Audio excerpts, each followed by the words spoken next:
韓星金秀賢爭議懶人包，童星出身嘅韓國女演員金賽綸於2025年2月16號家中去世，終年24歲。由於當日巧合係金秀賢嘅生日，加上網爆料持續燃燒，指金秀賢與金賽綸自2015年起秘密交往長達6年，直到2021年結束。金秀賢隨即陷入未成年人嘅戀愛、7億韓元債務等嘅爭議，直到網稱金秀賢爆房嘅事件，引發咗軒然嘅大風波。當時金秀賢27歲，而金賽綸年僅只係15歲，兩人相差12歲。韓星金秀賢近日陷入戀童風波，童星出身嘅金賽綸離世後，YouTube 節目環樹研究所連日來爆料，指2015年金秀賢27歲與年僅15歲嘅金賽綸被戀長達咗6年，引來網友指責佢有攜帶未成年嘅少女，有指佢要求金賽綸還7億嘅韓幣一件事件，係壓垮咗對方，逼佢走上咗絕路嘅最後嘅一根稻草，使到女方選擇喺佢生日嗰日自殺身亡。雖然早前有多張親密嘅照片流出，但係金秀賢公司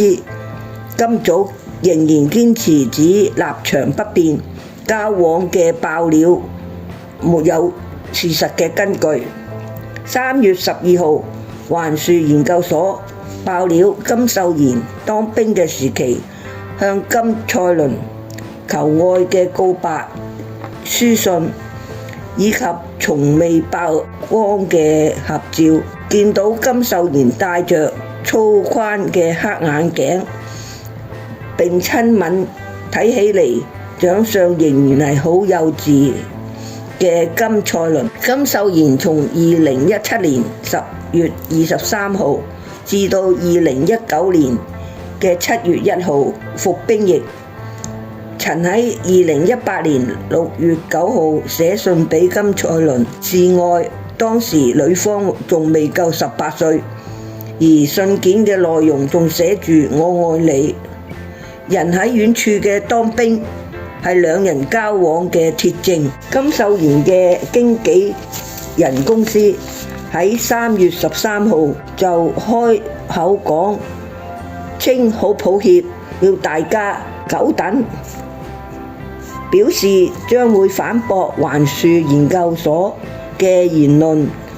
聲明提到，為咗糾正有關環樹研究所最近播出嘅金秀賢節目嘅事件，並回應毫無根據嘅謠言，我哋將喺下星期以證據為基礎公開本公司嘅立場。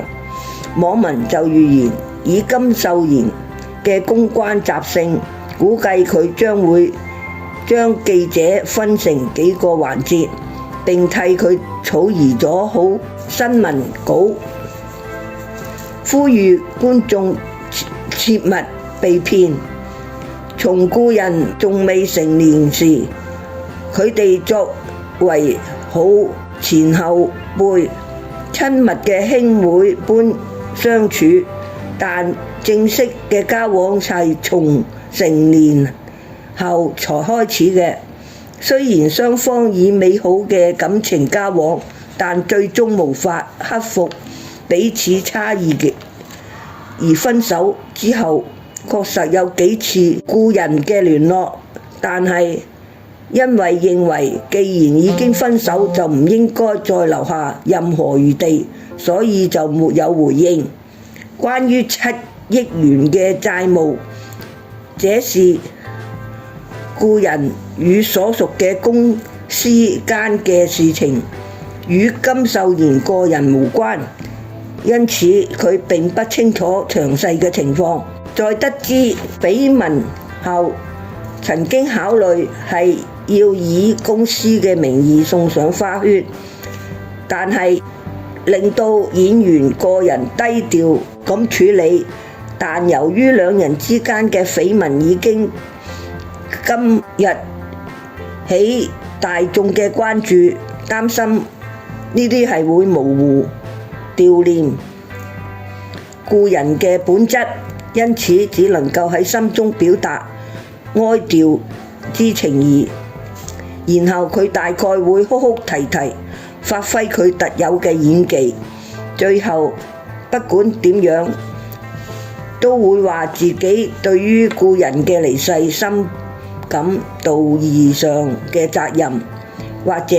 煽情咁講，佢好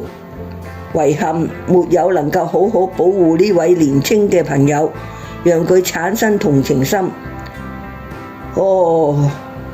拜託，千萬唔好